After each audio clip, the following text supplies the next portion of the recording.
La Asociación Cultural Cabezas de Jaguar se encuentra realizando una serie de conversatorios para reflexionar acerca de la ruta hacia la construcción de nuestra vida en plenitud con la Madre Tierra. En esta ocasión hablamos con José Luis Magaña, economista, sobre cuáles son los principales problemas que enfrenta actualmente la humanidad. Acompáñennos. Muy buenas tardes a cada uno y cada una de ustedes. Jun Olbepla Tekeye, Salud Tuchnahbel, Tuchpashel, Lemhun Salahbel Terich Tejala, Ma Zokchmonki, Te Shimel, Estenabel, Titumlal Kanrebel. Les he expresado un saludo muy respetuoso y fraternal desde los Cuchumatanes, en mi idioma mayamam. Así que en este hermoso día del día de hoy también les saludo y les doy la bienvenida en nombre de la Asociación Cabezas de Jaguar. El aleteo de las alas de una mariposa se puede sentir al otro lado del mundo. Esta afirmación surgida de la mística oriental, unida al experimento matemático de Edward Lorenz, un matemático y meteorólogo estadounidense, nos dice que entonces que la vida no es mecánica, que una variable, por pequeña que sea, puede resultar en una realidad muy distinta a la que habíamos pensado. Y eso es precisamente lo que hoy estamos analizando. ¿Por qué hablar del aleteo de la mariposa? Pues precisamente porque todos los que estamos aquí reunidos en esta red virtual, todos hemos batido nuestras alas a lo largo de nuestra vida y hemos introducido alguna variable en nuestra familia, en nuestra comunidad o en la sociedad que ha dado como resultado algunos anhelos que teníamos o quizás otras realidades que no precisamente pensábamos que podrían ser. Así que todos nosotros hemos puesto nuestra experiencia para que esta realidad que ahora estamos viviendo sea parte de nuestra responsabilidad. Pero algo mucho más importante, este encuentro que tenemos va enfocado hacia esa finalidad, introducir nuevas variables en la realidad cercana y lejana para que puedan ocurrir otras realidades. José Luis Magaña, economista en el grado de licenciatura y con una especialización internacional en Estado, Gobierno y Democracia. Él tiene una amplia experiencia laboral como coordinador de investigación e incidencia, coordinador de investigación e incidencia también, organización, ha sido facilitador de meta ciudadana por la justicia fiscal, también es economista investigador y también cuenta con varias publicaciones, solo menciono algunas. La soberanía alimentaria frente a la transformación de los patrones de consumo de alimentos en El Salvador, publicado en el 2012. América Latina en la transición neoliberal, también es del 2012. América Latina, transnacionales y cambio social en el marco de la crisis global. Así que damos la bienvenida a nuestro estimado amigo José Luis Magaña, agradeciéndole de parte de la asociación que haya aceptado nuestra invitación y que comparta con nosotros sus lecciones de vida, su sabiduría, que nos ilumine y nos ilustre igualmente a ir encontrando una ruta de vida plena con la Madre Tierra. Por favor, José Luis, tiene la palabra. Hola, hola, ¿qué tal? Mucho gusto. Muchas gracias, Daniel. Muchas gracias, Tania, también por la invitación a este espacio muy bonito. Estar acá con ustedes, compartir también con todas las personas que están acá también por este lado, a través de estos espacios que, sobre todo en este contexto donde se nos está exigiendo tanto la distancia, ya decían, el aislarnos, el poder por lo menos encontrarnos de esta manera y poder compartir un poquito de nuestros saberes, de nuestras prácticas y el poder estar en esto, me parece que es un ejercicio enriquecedor. Creo, como decía al principio, decían al principio, a cada uno de nosotros, nosotras nos dieron una pregunta sobre la cual reflexionar en este espacio. Y la pregunta que me daban a mí era sobre cuáles eran los principales problemas de la humanidad. Y fue una pregunta de entrada intimidadora, ¿verdad? Así de cómo responder a eso. Y no solo en el ámbito teórico, intelectual, sino incluso en el plano emocional, pues, o sea, cómo hablar de todos los problemas de la humanidad sin entrar en una gran eh, periodo, en una gran depresión, ¿verdad? Al ver cómo se va manejando. Entonces decidí empezar esta respuesta, ¿verdad? O intentar abordar esta pregunta más bien. Primero, intentando hacer un cambio de preguntas, ¿verdad? No tanto de esa pregunta tal cual, sino otras preguntas que he visto que se han venido haciendo y que me parece importante o que sería interesante el cambiarnos esas preguntas. Sobre todo porque ahora, en el contexto esto de la pandemia, surge o ha estado surgiendo mucho esta pregunta, ¿vea? Que incluso ha salido acá sobre economía o salud, ¿vea? O economía y vida. Y me parece interesante que podríamos cambiar un poco el contexto de esa pregunta, podernos darle vuelta un poco a esa pregunta.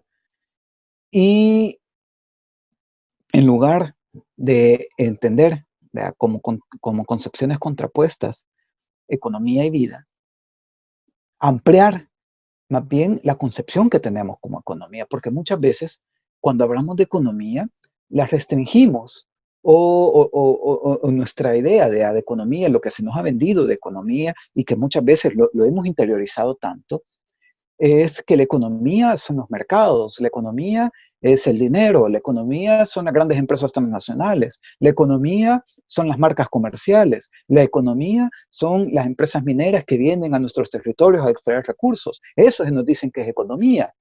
¿Verdad? Y entonces, claro, si nos dicen que eso es economía, por supuesto que entonces vamos a decir que la economía se contrapone a la vida, que la economía se contrapone a la salud. Pero me parece que hay que hacer un ejercicio de ruptura y volvernos a tomar las palabras, resignificar las palabras. Economía no solo es eso. Cuando hacemos esa restricción de economía solo a ese campo, a eso que nos imaginamos, a mercados, a dinero y tal, estamos usando como sinónimos economía y el proceso de acumulación capitalista. Pero entonces, economía es más que eso. ¿Vea? La economía no solo es el proceso de acumulación capitalista, esa es una forma concreta de expresión de una forma económica, la forma económica de la acumulación capitalista, del proceso de acumulación capitalista. Pero economía es más que eso. ¿Vea? La economía la podemos entender más allá como esas esferas que permiten la reproducción de la vida. ¿Vea? Podemos ampliar la concepción de la economía a las esferas que nos permiten la reproducción de la vida y a las esferas que producen los recursos necesarios para la reproducción de la vida. Entonces, si ampliamos así esa concepción de economía, podemos entender que economía entonces no solo son los grandes mercados, no son los mercados financieros, no son las grandes empresas. ¿Verdad? Economía también son todas estas mujeres que salen a la venta, al sector informal, que está sobre todo con participación femenina. Economía también son todos estos pueblos, nuestras comunidades campesinas que van y siembran los alimentos, eso también es economía. Eh, Economía también son esas mujeres, esas madres, esas niñas, esas abuelas, ¿verdad? Que eh, están por los roles socialmente cargados, eh, están ejerciendo estas labores también de los cuidados, el trabajo del cuidado, que muchas veces ni siquiera es reconocido como trabajo y mucho menos es remunerado. Entonces, eso también es economía. Entonces podemos ir viendo que la economía no solo son los mercados, la economía no solo es el dinero, la economía no solo son las grandes empresas transnacionales, sino que cuando hablamos de economía deberíamos de estar hablando de entonces cómo, como sociedad nos podemos organizar o estamos organizándonos para la distribución de los recursos y poder asegurar el sustento de los hogares. ¿Vea? Ese cómo, ¿vea? Creo que ahí podemos empezar a ir viéndose, a expandir esta forma de cómo entendemos la economía, y entonces nos podemos abordar mejor un poquito la pregunta que planteábamos al inicio, ¿no? Que era de cuáles son los principales problemas que afectan a la humanidad. Y es que, como ya decía Oscar en la primera presentación, en este momento, en este contexto, el COVID parece, ¿vea? Todo el tema de la pandemia, parece ahorita ser el problema de la humanidad. Todo enfocando contra el COVID, que hay que bajar la curva, que hay que aplanar la curva y que todo se pone en función a manejar este contexto del virus. Sin embargo, me parece que antes del virus, o sea, y que bien, es cierto, nos da este contexto de la pandemia, nos pone panoramas complejos, nos pone en situación complicada eh, a los países, a los pueblos, a nuestras comunidades. Sin embargo, que la pandemia nos haya generado la crisis, me parece que no lo podemos ver así, ¿vea? Sino que crisis, como ya decía Oscar, crisis eh, ya teníamos, y teníamos una crisis que eran una crisis que se conformaba de distintas crisis, de diferentes otras crisis, ¿no? Podemos hablar entonces de una gran crisis civilizatoria que ya teníamos antes de la pandemia, antes del COVID, donde teníamos una crisis ecológica con todo el tema del cambio climático, el calentamiento global, y que además en todos estos espacios de negociaciones políticas, regionales, internacionales, no habían ningún tipo de acuerdos políticos para hacer algo al respecto, más que la mercantilización de la naturaleza. Teníamos también, ya estábamos en medio de una crisis social, donde ya estábamos viendo antes de la pandemia fuertes movilizaciones de los sectores populares, de muchos sectores populares, no solo en América Latina, porque por ahí pues, teníamos, por ejemplo, todo lo que estaba pasando en Chile, ¿no? Que desde octubre del año pasado estaban en todo un proceso que estaba incluso llegando a una constituyente, y siguen, pero con un poco más de aguas más apaciguadas. Pero también es un contexto, este contexto social, ¿verdad? Que no ha sido de crisis social, que no ha sido del todo apaciguado con la pandemia, ¿verdad?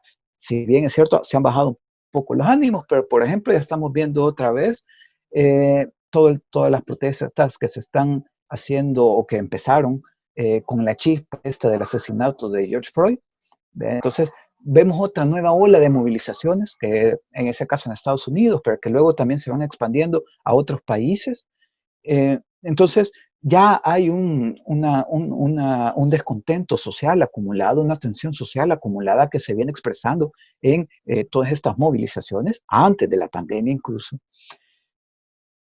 También teníamos ya una crisis en términos del consenso social de la democracia occidental, del paradigma de democracia occidental, ¿verdad? Que ya se viene quebrando desde hace ratos, sobre todo porque esta democracia, este paradigma de democracia occidental, ¿verdad? Se basa sobre la idea de que todos somos iguales y todas somos iguales. Sin embargo, cuando vemos la realidad, los contextos de nuestra realidad latinoamericana, nos damos cuenta de las grandes brechas de desigualdad que persisten, y que entonces esa idea de igualdad que dice la democracia occidental parecería no ser tan cierta, y eso va desgastando, va minando, ahí dominando cada vez más ese paradigma de la democracia occidental liberal burguesa. Y hemos estado viendo auges de expresiones más autoritarias. Tenemos el ejemplo de Donald Trump en Estados Unidos, tenemos el ejemplo de Bolsonaro en Brasil, tenemos el ejemplo de Nayib Bukele en El Salvador, ¿verdad? Tenemos el ejemplo también de todos estos montón de líderes y partidos que vienen surgiendo también con paradigmas autoritarios y de regreso de la militarización. Y eso, de nuevo, ya lo veníamos viendo antes de este contexto de emergencia. Y lo que ha hecho entonces esta pandemia es justamente desnudarnos, ¿verdad? Nos hace vernos tal cual hemos estado en esta sociedad, eh, que como dice Boaventura de Sousa Santos, ¿verdad? La modernidad capitalista nos había creado una línea abismal que dividía un lado que parecía existente de la sociedad para que siga que solo había un lado que existía en la sociedad, que es el lado de donde transcurría esta modernidad capitalista, pero que invisibilizaba, ¿verdad? Y que parecía inexistente este otro lado, ¿verdad? Donde está todo nuestras comunidades, nuestros pueblos, que no estaban en esa lógica de la modernidad capitalista, ¿no? Y donde esa modernidad capitalista solo se hace presente a través de su ausencia. Y lo que nos ha permitido entonces esta pandemia, todo este contexto del COVID, es justamente eh, que este lado que parecía no existir, que había estado invisibilizado, ahora se está sintiendo, ¿vea? Y se está sintiendo justamente, ¿vea? Por ser estos sectores que ahora más golpeados, ¿vea? Que ahora son los que se están viendo a través de las banderas blancas y se están viendo a través de todas estas peticiones de solicitudes de apoyo que están incluso alimentarios. Entonces, es una realidad que ya existía, son problemas que ya existían, es una crisis civilizatoria que ya existía y que la pandemia solo nos ha venido a desnudar y nos ha venido a poner en urgencia la necesidad de discutir sobre estos temas. Y entonces me he preguntado en este camino de intentar ir respondiendo esa pregunta, pues entonces el problema fundamental es que estamos o la sociedad occidental, el mundo occidental, el paradigma occidental, se ha construido a partir de una realidad que se fundamenta en el despojo y la violencia, ¿verdad? Desde sus orígenes. Eh, el capitalismo mismo solo ha sido posible por el despojo que hubo de nuestros pueblos originarios aquí en América Latina, pero también de los pueblos en África, y que incluso sigue existiendo. Entonces, es ese pecado de origen, ¿verdad? Ese pecado original que tiene el capitalismo, que ya nace con la violencia y el despojo como parte fundamental de su tendencia.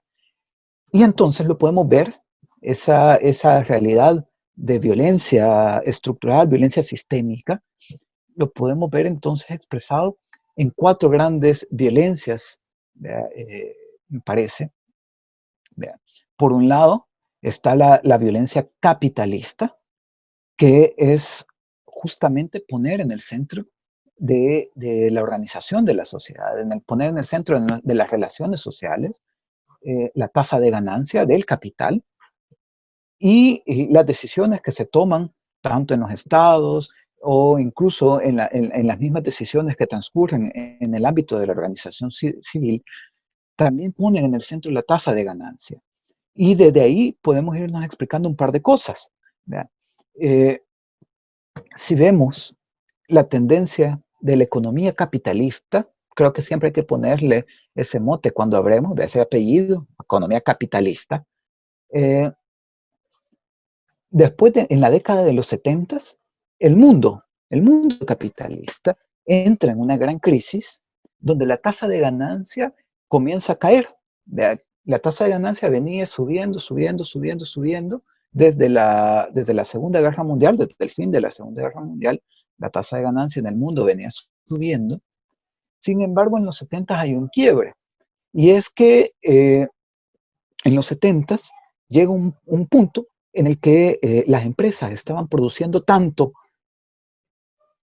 y los salarios no habían subido en igual proporción, que entonces llegó un punto en el que habían demasiadas cosas para que la gente pudiera comprar. Claro, aquí estamos hablando de los países capitalistas que estaban en ese proceso industrializado en el G20. Y a partir de ahí, la tasa de ganancia comienza a caer. Y es un proceso de caída de la tasa de ganancia que no se ha logrado recuperar desde la década de los 70. Hemos llegado a 2010, 2017, 2019, 2020, y esa tasa de ganancia no logra recuperar los niveles que tenía en la década de los 70. Y con eso, lo que implica es que al tener una reducción de la tasa de ganancia y no poderse recuperar la tasa de ganancia, el capitalismo, cuyo motor es la tasa de ganancia, va a ser cada vez más violento y más agresivo en... ¿Están ahí? ¿Cómo? Sí, 5 minutos De tenemos. acuerdo. Va a ser cada vez más violento y más agresivo en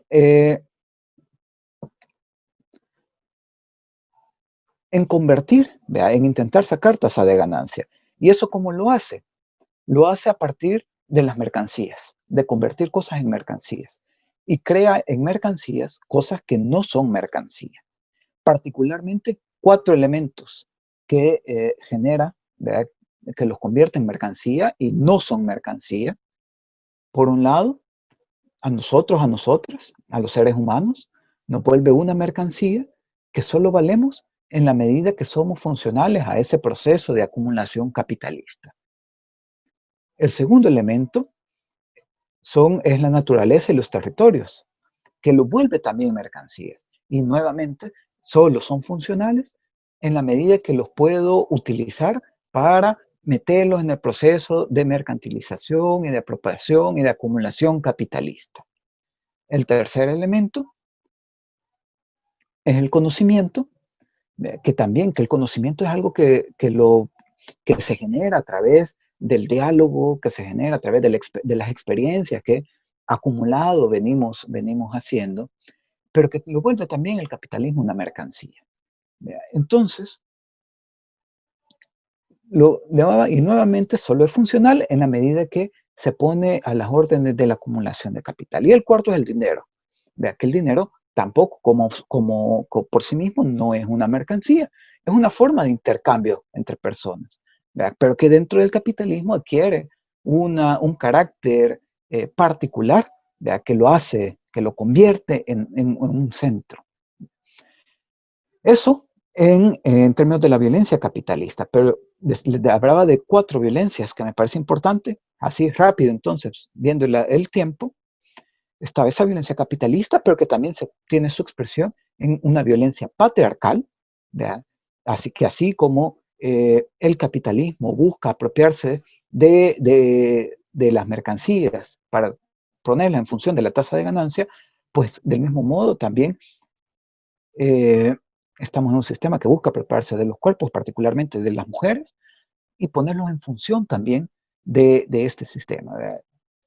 Un tercer elemento que me parece importante es el extractivismo, una violencia extractiva, productivista, extractiva, y es que para mantener ese ritmo de producción y de acumulación es necesario cada vez estar sacando más de la naturaleza, extraer más de nuestros recursos, ¿no? Y entramos en un proceso donde hemos puesto en peligro nuestra misma reproducción de la vida.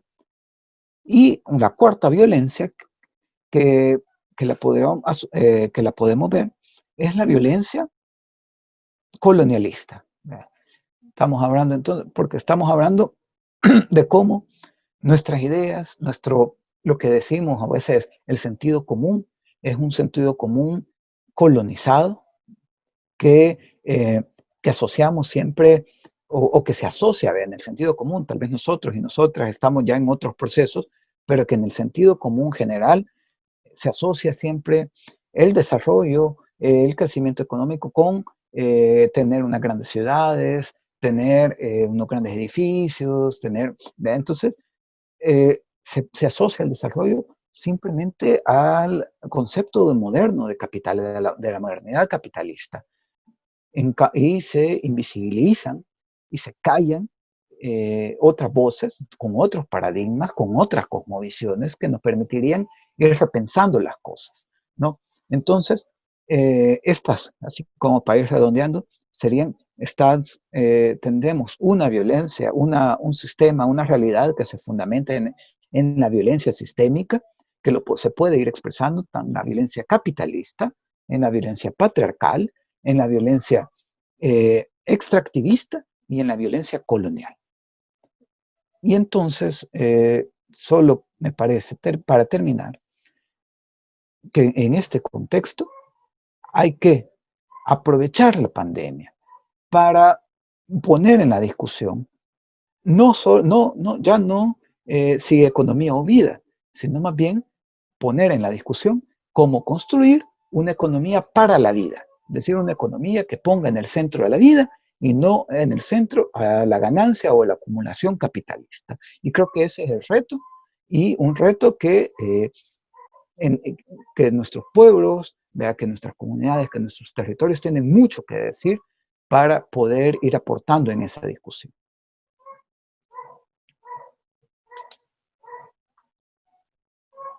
Muchísimas gracias, José Luis, por la brillante exposición también que hoy nos ha dado una tarde muy, muy linda, muy buena, muy productiva. Realmente nos han aportado varios pensamientos desde la experiencia misma, desde la realidad vivida, de cómo podemos construir o qué debe ser los componentes de una ruta para vivir en plenitud con la madre naturaleza.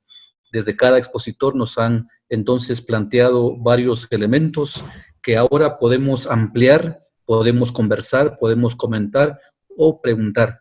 Así que, estimados amigos y amigas conectados en este conversatorio, procedemos a darle la palabra a ustedes para hacer algún comentario o alguna pregunta a las presentaciones que han hecho José Luis. Bueno, muchas gracias.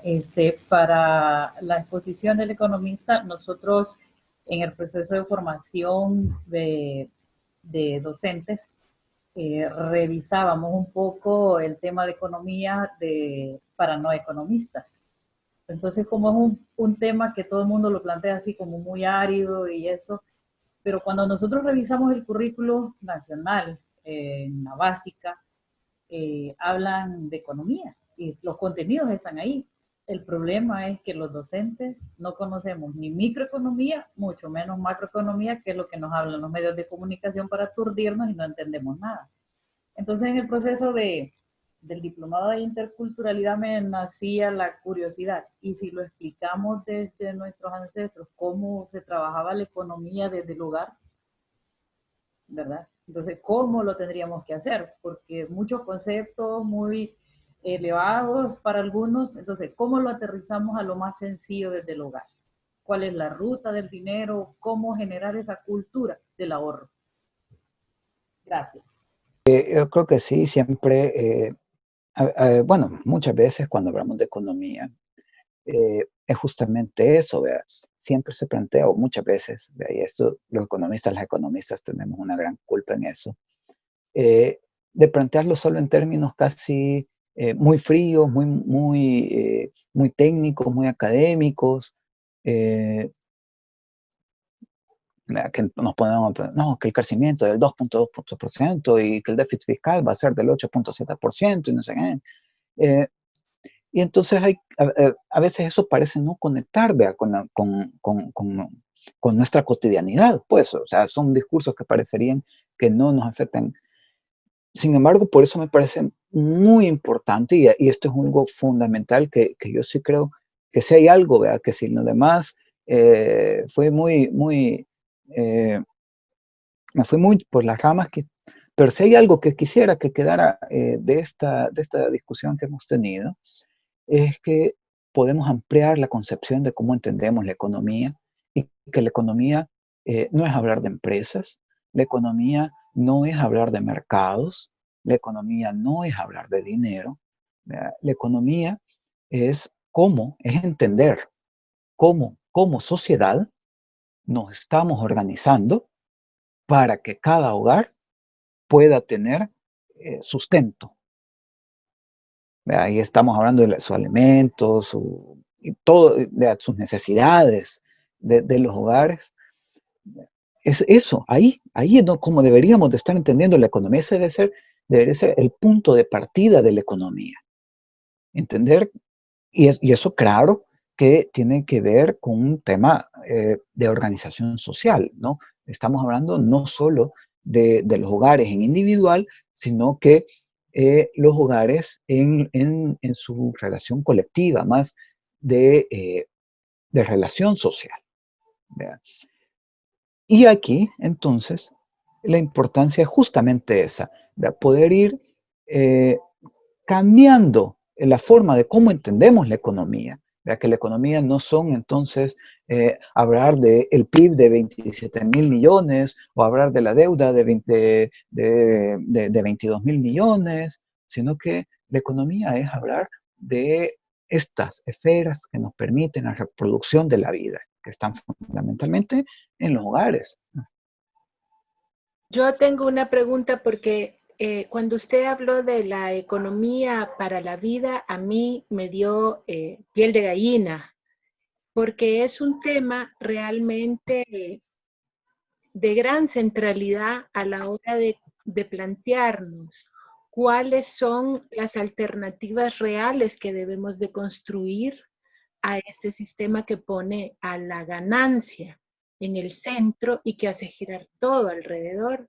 Y me llamaba mucho la atención el hecho de que antes de su ponencia, nuestra hermana Mirna nos estaba hablando, bueno, del parto en casa, ¿verdad? Porque usted dice, economía para la vida, y antes de esto hemos escuchado una partera que nos está diciendo que el principio de la vida, que la vida desde su concepción, desde su origen, desde cómo estamos manejando la vida y no solo nuestro entendimiento de la economía, sino también qué es lo que entendemos por vida verdaderamente, debe de ser replanteado a partir de una conexión más real con lo que al ser humano y a la madre naturaleza pues le representa desarrollo y bienestar real. Entonces, mi pregunta para ustedes es, en este sentido, la economía, así como la comprendemos, digamos, los de a pie, ¿verdad?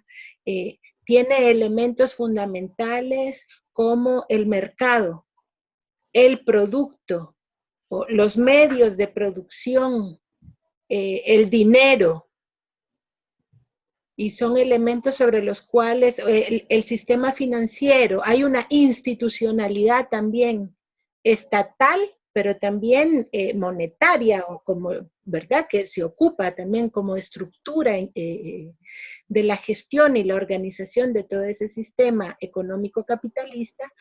Entonces, ¿cuáles elementos, a su modo de ver, deberían de constituir esta economía para la vida? Porque a veces nosotros muchas veces decimos, bueno, no se trata de volver quizás a hacer todo con trueque, porque hemos conocido algunas comunidades que han experimentado cosas muy impresionantes y muy maravillosas, como por ejemplo las bancas del tiempo, ¿verdad?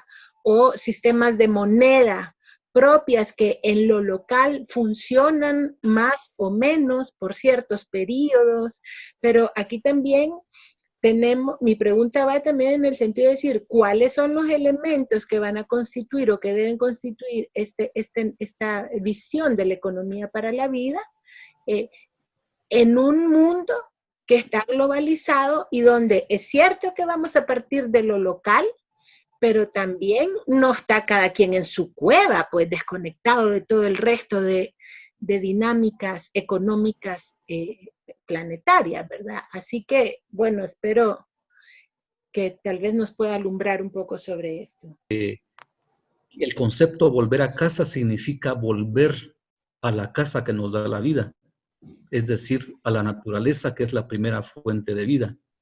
Y en ese sentido, José Luis, también me llama mucho la atención el concepto que habla de economía para la vida. Mi trayectoria ha sido en la educación, que me ha encantado siempre ser educador, y un trabajo que escribí justamente lo titulé, lo llamé Educación para la Vida. Entonces, en ese sentido, creo que Tania ha planteado también una pregunta: ¿y qué vamos a entender por vida? Aquí tendríamos que volver a todos los conceptos de pueblos, de culturas, de ideologías para entender la vida.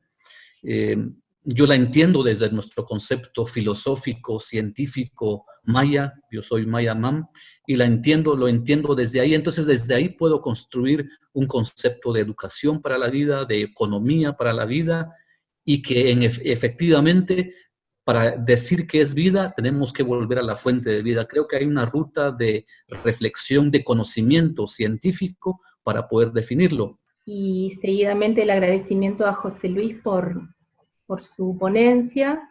Y lo que quisiera decir es que tanto en la ronda anterior, la de la semana pasada, como en esta, los ponentes han ido tocando estos temas del capitalismo, del patriarcado, del extractivismo, de la colonialidad, ¿sí? Y bueno, nos vamos adentrando poco a poco en esto y cuestionándolo. Lo que me parece, y eso allí apunta mi pregunta, es el miedo que tenemos todavía cuando hablamos de la colonialidad, de atrevernos a reflexionar sobre el gran poder colonizador de la religión, ¿no? En principio la religión católica, pero hoy por hoy extensiva a todas las religiones cristianas. Entonces lo que pregunto es, ¿qué tiene que pasar, cuánto más, para atrevernos a poner en tensión la religión foránea, ¿no? Somos pueblos de espiritualidad muy fuerte y diversa en toda la Vía Yala. Entonces, ¿qué es lo que nos pasa que tenemos tanto miedo a poner en tensión la religión que se nos ha impuesto?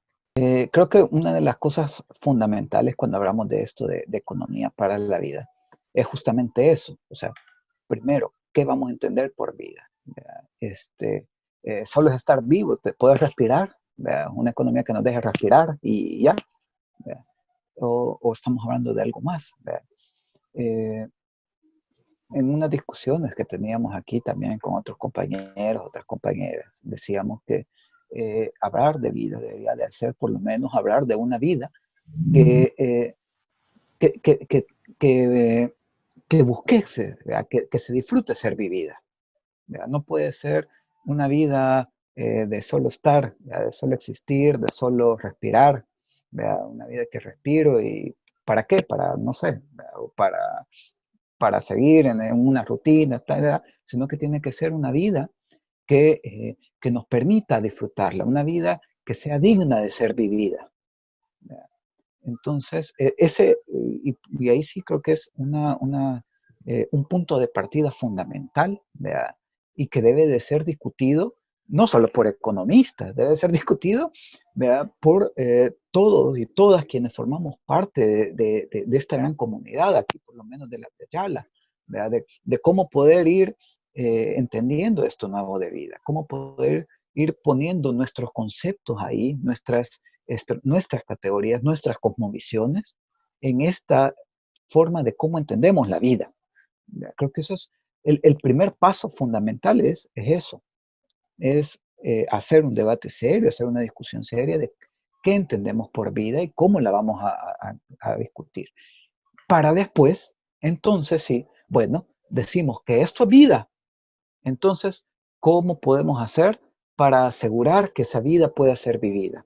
¿Cómo asegurarnos para que esa vida se pueda reproducir, para poder reproducir estos contextos de vida? Y entonces ahí es donde decíamos, bueno, no poner en el centro la tasa de ganancias, sino poner en el centro justamente esta reproducción de la vida.